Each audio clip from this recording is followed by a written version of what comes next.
গাজায় প্রতিনিয়ত চলছে নারকীয় হত্যাকাণ্ড।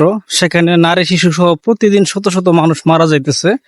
আমেরিকা উপরে উপরে মায়াকান্না দেখাচ্ছে। আরে এটা তো সেই আমেরিকা, যে আমেরিকা প্রেসিডেন্ট সাদ্দামকে ঈদের দিন সকালে ফাঁসি দিয়েছিল এবং সাদ্দামের 10 লক্ষ জনগণকে হত্যা করছিল। হত্যা করার পর তারা এসে স্ট্যাটাস দিল যে না, সাদ্দামের কাছে কোনো ধরনের বিধ্বংসী অস্ত্র নাই, এটা আমেরিকার একটা ভুল। মানে আপনি একবার চিন্তা করেন, আপনি একজন মানুষ 10 লক্ষ মানুষকে হত্যা করার পর আপনি প্রকাশ্যে এসে সমাজে বলতেছেন যে হ্যাঁ, এটা আমার একটা ভুল ছিল। মুসলমান 10 লক্ষ হত্যা করার পর এইভাবে ভুল ছিল এই কথাটা বলে পার পেয়ে যায়, বুঝছেন? আর আমাদের আরব নেতারা তাদেরকে লাল গালিচার সম্বোধনা দেয়। এটি হচ্ছে মুসলমান।